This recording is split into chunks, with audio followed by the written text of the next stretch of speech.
He was invisible for nearly 30 years, a man who hunted in silence, a predator who left no witnesses, no fingerprints, no fibers, no footprints. Beat. Just one mistake. One microscopic droplet of DNA, smaller than a grain of sand, survived time, humidity, heat, and decay, and decades later, it finally spoke. Fade to black. This is how the tiniest droplet imaginable exposed one of California's hidden serial predators. True story, names and locations, altered for privacy. Before we begin, I want you to remember one detail. The killer thought nobody would ever see that droplet.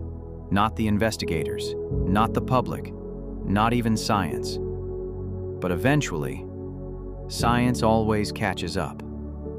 1996, Fresno County, California. 22-year-old Debbie Dorian is preparing for a weekend alone. She's kind, artistic, and meticulous, the kind of young woman who leaves notes on the fridge and double-checks the lock before bed. Her friends describe her as warm, organized, future-focused, the planner of the group. She spent the week studying, working, preparing for an upcoming exam. Normal things. But what happened that night was anything but normal. Debbie was last heard from when she didn't show up for a meeting with her parents. Her father tried calling. No answer. At first they assumed she was studying. Until the evening passed, then midnight, then sunrise. Her father eventually drove to her apartment and knocked. No response. He called the police. Detectives entered Debbie's apartment and immediately sensed something was wrong. There were no signs of forced entry, no broken windows, no smashed furniture, but the silence. Something was wrong with the silence. And then they saw her. Debbie had been brutally assaulted and murdered. Detectives noted early signs that this killer was organized, experienced, confident. Fast, he left behind almost nothing, but almost was the key word. At the scene, investigators collected everything. Fibers, clothing, trace fluids, bedding, swabs, microscopic debris. This was standard, but in 1996, DNA technology was primitive. Still, among the evidence, they discovered a droplet of the attacker's DNA. It was tiny, barely analyzable, too degraded, impossible to match to anyone. So it went into a freezer, a single droplet, waiting. Months passed. Leads dried up. Interviews went nowhere. The case stalled, detectives retired, families aged, hope slowly faded. But that droplet, untouched, uncorrupted, sat in a sealed tube beneath layers of cold storage, like a message from the past. For more than 20 years, it waited for someone to decode it.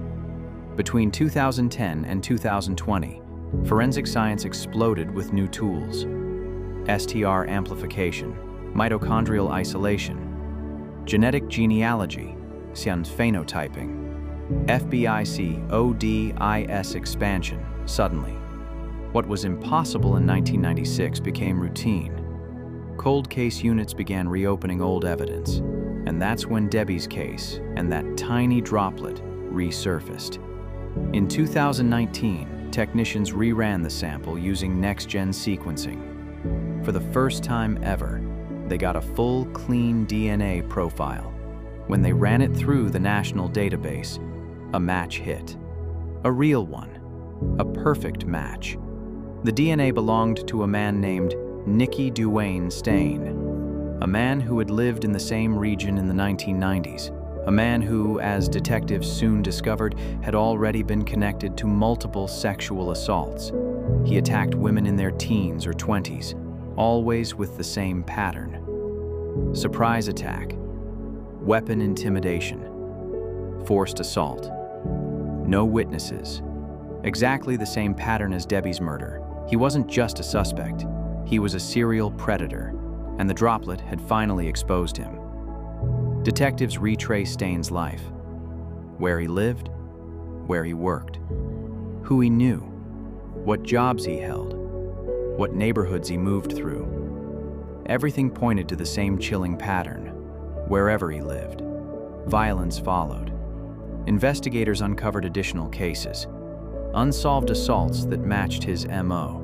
He had been hiding in plain sight for decades. In late 2019, under coordinated surveillance, officers quietly moved in. Stain was arrested. The DNA evidence was presented. There were no mistakes, no ambiguity. The tiny droplet, the same one recovered 23 years earlier, placed him at the murder scene. He was charged with the murder of Debbie Dorian, multiple prior sexual assaults, a serial predator identified, all because of one microscopic remnant. Debbie's case demonstrated something powerful. Time doesn't erase evidence. Only technology delays it. Hundreds of cold cases were reopened nationwide because investigators realized if a droplet could survive, anything could survive. This case inspired new cold case units, retesting programs, DNA backlog funding, interagency cooperation. For Debbie's family, it wasn't triumph, it wasn't celebration, it was relief mixed with decades of unresolved grief. The droplet solved the case, but it didn't erase the pain. Yet justice, even delayed, is justice nonetheless.